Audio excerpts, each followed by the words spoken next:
professor Jorge Bacelar Gouveia, como já disse há pouco, presidente do Observatório de Segurança, Criminalidade Organizada e Terrorismo. Creio que quer falar aqui, sentado, seja à vontade. Muito bom dia, um grande gosto aqui estar, cumprimento todos e em particular gostaria de saudar os membros deste painel, a começar pela senhora moderadora, Mónica Martins, e os colegas que aqui me acompanham, João Proença e Jorge Machado. Jorge Machado, que eu recordo dos tempos em que fomos ao mesmo tempo deputados da Assembleia da República. Enfim, bons tempos que já não se vão repetir tão cedo, certamente. Também gostaria de cumprimentar em particular a Associação Sindical e agradecer na pessoa do seu presidente, o Paulo Santos, este convite, não sei onde é que ele está por aqui, está lá fora.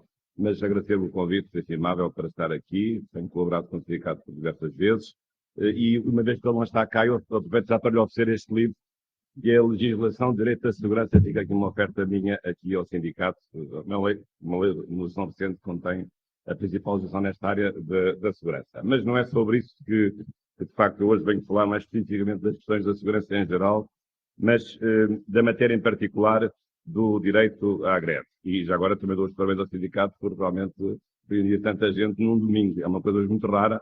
Sei que começaram ontem, mas domingo de manhã ter realmente este anfiteatro cheio é de facto obra e acho que isso colabora a favor da força mobilizadora deste mesmo sindicato. Bem, para mim a questão do direito à greve nas forças de segurança nunca foi uma questão tabu. Acho que não deve ser. Eu sei que qualquer político ou qualquer jurista ou constitucionalista, quando se fala disto, aquilo que vem ao espírito é que o assunto fica logo resolvido porque não pode existir, por isso simplesmente, e não só por sendo isto, mas por sendo académico, os académicos não têm questões dogmáticas à partida. Devemos discutir os assuntos racionalmente e procurar a solução que for justa, que for adequada, e também já agora interpretar da melhor maneira aquilo que a Constituição de um país disser a esse respeito. Realmente não é frequente que as Constituições cheguem ao pormenor de dizer se certos serviços administrativos têm ou não têm direito à greve. Não é frequente que isso aconteça, mas por acaso essa é a história do nosso constitucionalismo recente, quer em matéria de direitos dos trabalhadores, quer em matéria em geral, quer em matéria específica do direito à greve. E, portanto, claro que esta questão é uma questão política, com certeza, uma questão de opção política, uma questão de opção estatutária, mas também é uma questão de natureza jurídica. É preciso saber, efetivamente, o que é que a Constituição diz e quais as suas vias interpretativas e saber e sopesar os prós e os contras de uma eventual mudança ou da Constituição, se isso for necessário, ou da legislação, para se chegar a um resultado que seja, obviamente, adequado e de consenso entre todos, uma vez que numa comunidade democrática a legislação deve ser o fruto de um contrato social. Desculpe estar aqui a recordar em pormenor a origem do direito à greve, aliás, isso foi feito muito bem pelo Sr. Presidente do Sindicato dos Médicos, mas realmente é um direito muito importante, remonta, de facto, ao século XIX, aliás, durante o qual apareceu um novo ramo do direito, o direito dos trabalhadores, o direito do trabalho. Porque até então o trabalho humano era já uma mercadoria, não é? Como se comprasse um saco de batatas, era a mesma coisa, pedir a prestação laboral, mas percebeu-se que realmente o trabalho humano tinha uma dignidade própria, não era uma mercadoria qualquer e, portanto, não podia ser submetido às mesmas regras de um contrato de prestação de serviço no âmbito das obrigações. Aí nasce, de facto, é um fruto tardio, digamos assim, do Estado de Direito, mas é um fruto muito importante que marca a mudança do Estado liberal para o Estado social de Direito. O primeiro sinal, a primeira marca d'água dessa mudança é precisamente o direito do trabalho, e isso envolvendo a adaptação e a mudança de regras essenciais destas obrigações que passam a ser diferentes no que respeita ao direito do trabalho para garantir precisamente os direitos dos trabalhadores. E nesses vários direitos, um deles aparece o direito à greve. Claro que houve outros direitos muito discutidos no século XIX. Sabemos que o século XIX foi um momento crítico, porque foi um momento de aprofundamento selvagem da Revolução Industrial, com o capitalismo, digamos, à solta, digamos assim, depois do fim do Ancien Regime, e de facto a Revolução Industrial levada ao extremo mostrou todo o caráter perverso dos excessos do liberalismo. E portanto, era necessário, obviamente, proteger o trabalho humano que era exercido em condições profundamente degradantes, sem distinção de mulheres, de crianças, não havia descanso semanal, descanso diário ou descanso semanal, etc.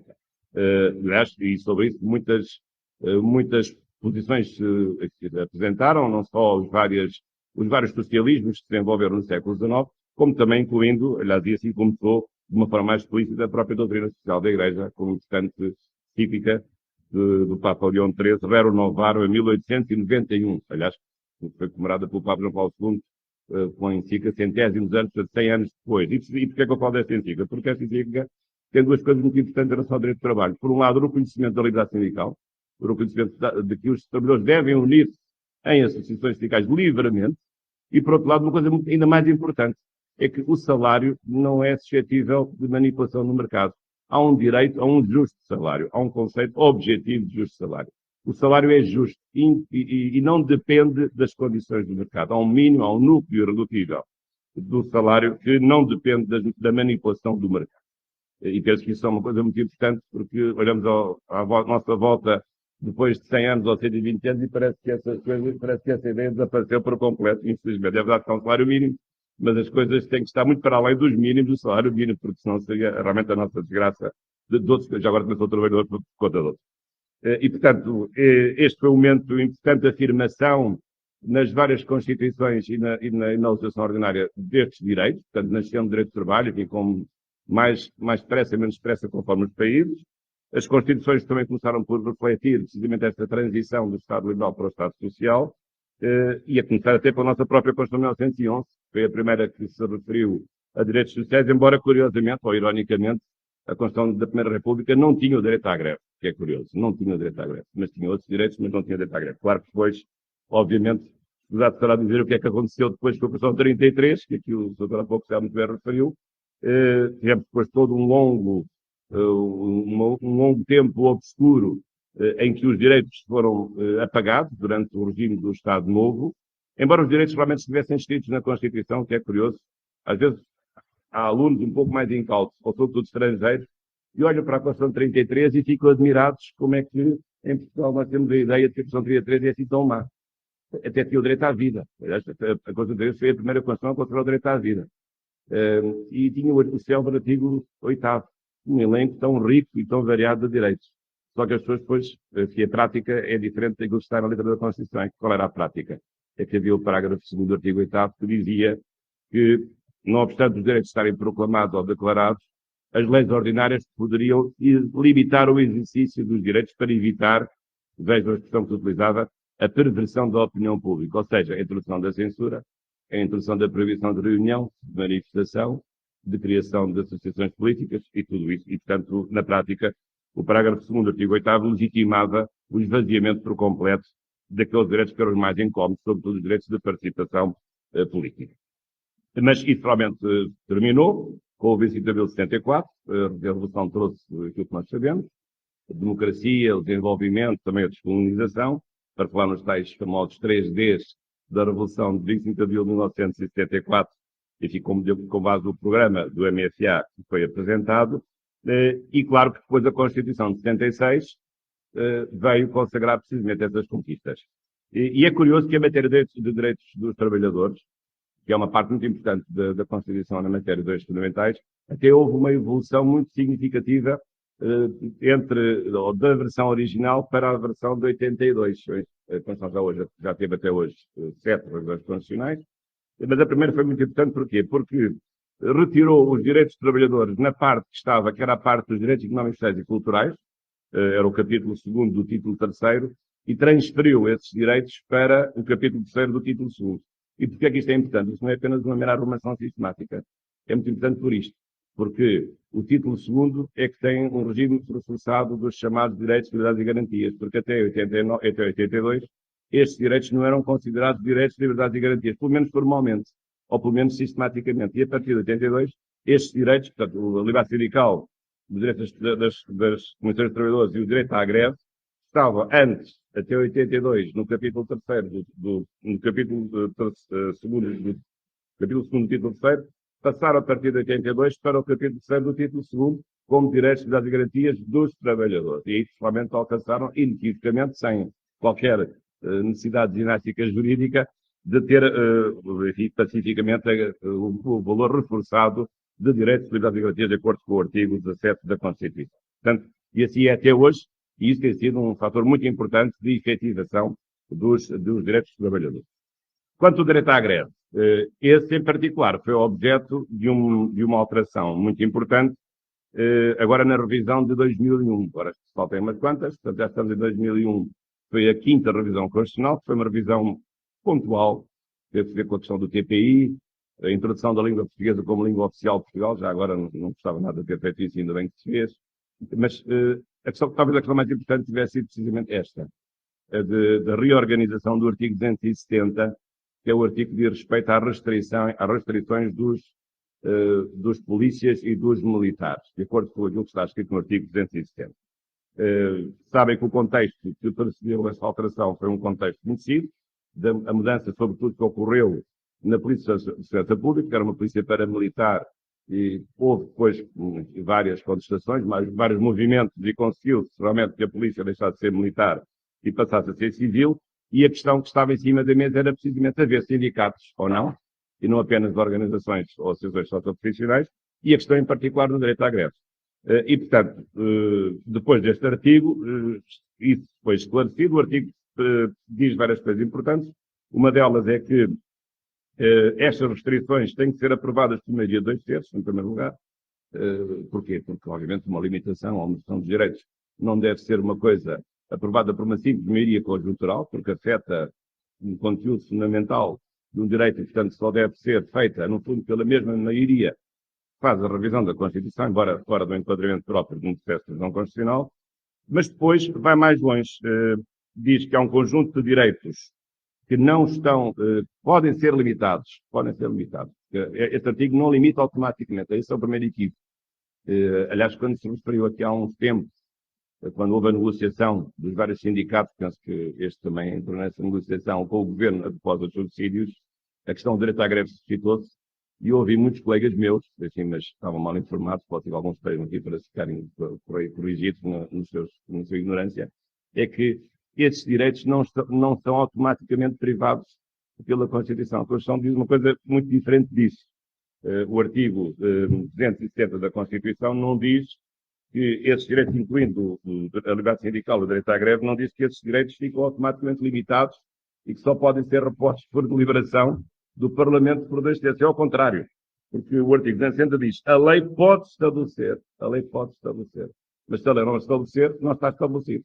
E o não está estabelecido é os direitos dos trabalhadores terem todos os direitos que qualquer cidadão tem, incluindo também os direitos no âmbito profissional, neste caso, o direito à greve e o direito à liberdade sindical. Foi o meu caso como professor universitário, quer no Estado Público, quer no Estado Privado. Portanto, esse é o primeiro erro, é pensar que esses direitos já estão limitados à pela Constituição. Não, não estão. O que a Constituição diz é outra coisa diferente.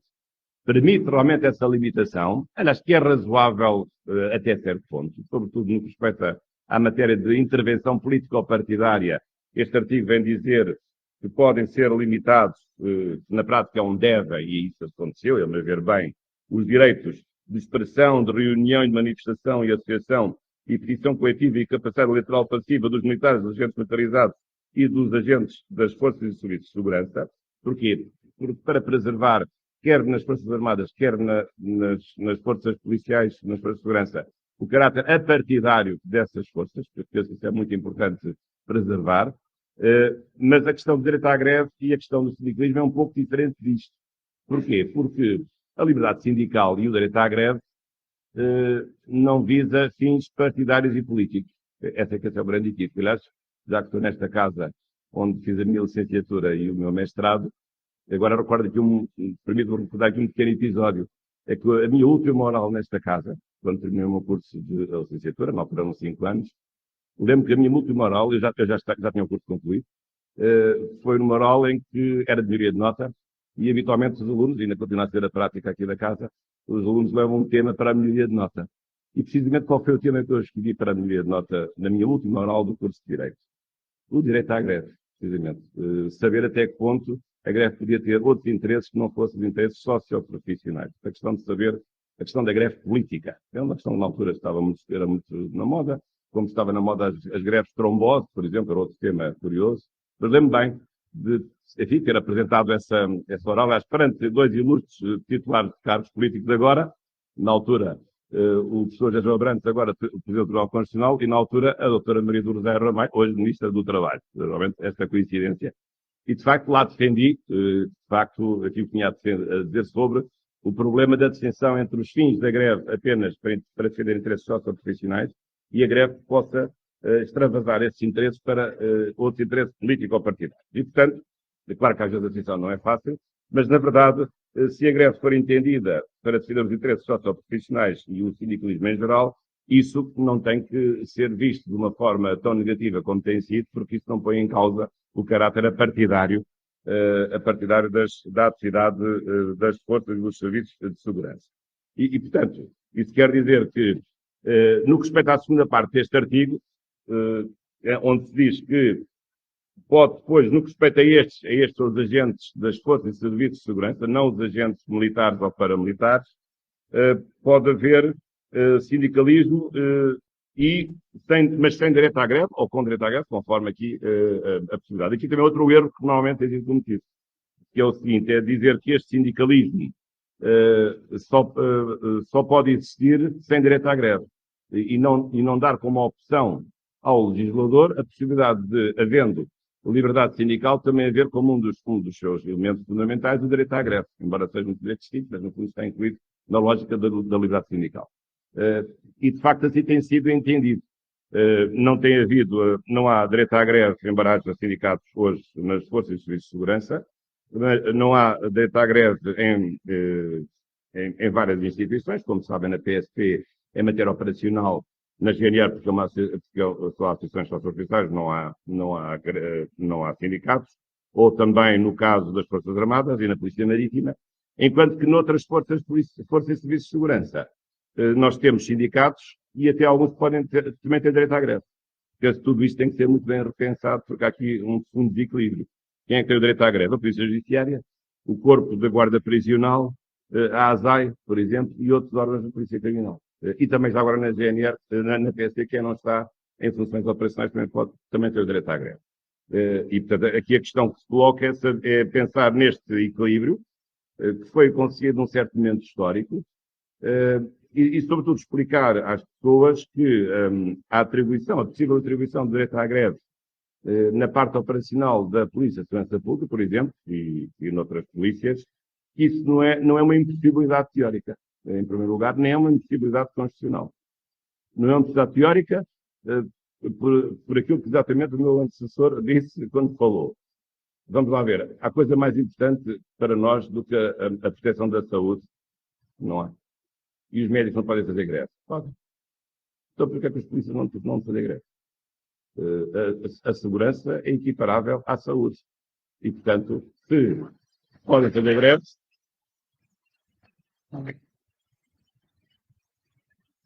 portanto, se aquilo que é mais importante para a nossa vida, que é a nossa saúde, ou a nossa saúde, cuidados imediatos de urgências, serviços de emergência de saúde, nesse aspecto, não cuidados paliativos, já agora, com o devido respeito, mas os cuidados de emergência de saúde, aí pode haver direito à greve, mas há maneira de resolver isso através dos serviços mínimos. Porque é que a mesma ideia não se há de aplicar a outras realidades da vida coletiva, neste caso em particular a policial, ou já agora a questão também dos juízes, que é outro problema que se tem colocado. Muitos colegas meus constitucionalistas, digamos, tiveram um rebate de conservadorismo e antes até defendiam que os juízes podiam fazer direito à greve, agora vêm dizer que já não podem. Eu não mudei de opinião. Eu acho que os juízes devem continuar a exercer o direito à greve porque têm o direito à greve. Não mudei de opinião nessa matéria. E, portanto, claro, desde logo não é uma impossibilidade teórica, porque se o direito à greve tem um mecanismo de compensação da lesão que possa provocar a bens coletivos que devem ser objeto de tutela, neste caso os bens coletivos, bens comunitários, como é o âmbito da saúde e a de segurança, mas também não é uma possibilidade jurídica, porque a Constituição, bem lido o artigo 270, aliás, com o seu conselho também, Colasso também referiu noutras ocasiões, estou a vê-lo, está aqui, também defendeu e, portanto, não me parece que a melhor interpretação do artigo 270 seja a interpretação de que a Constituição proíbe automaticamente a possibilidade de exercer o direito à greve. Porque, precisamente nessa discussão que ocorreu quando houve a negociação com os vários sindicatos, a certa altura essa questão foi lançada para a discussão pública e foi dito que isso não era possível discutir porque a Constituição proibia. A Constituição não proíbe isso. Submete a uma cláusula de decisão por maioria de 2/3 da Assembleia da República. E, portanto, também não me parece honesto nesse debate, excluir esse tema, evocando logo uma impossibilidade constitucional de o fazer, porque, na verdade, não há essa impossibilidade. E, portanto, deste ponto de vista, penso que as coisas devem ser colocadas nos seus exatos termos. Eu admito que a minha opinião seja minoritária. Também não quero que seja, mas é a minha opinião. Não posso deixar de dar. E aqui vos deixo a minha opinião. E, portanto, penso que é um assunto que deve ser retomado. Eu não tenho conhecimentos muito específicos, mas sei que noutros países as polícias têm direito à greve. E até são países mais avançados do que nós. E até países mais seguros do que nós, já agora. Portanto, então, se outros países, deixo só este último raciocínio, se há países mais democráticos do que nós, mais avançados do que nós e mais seguros do que nós, têm direito à greve, porque é que nós aqui também não devemos atribuir direito à greve às nossas polícias? Muito obrigado e parabéns pelo vosso congresso. Dr. Bacelar Gouveia, muito obrigada por essa reflexão e esse enquadramento legal deste tema que nos traz aqui hoje. Passo então a palavra agora ao Dr. Jorge Machado, como já vos disse, jurista e ex-deputado.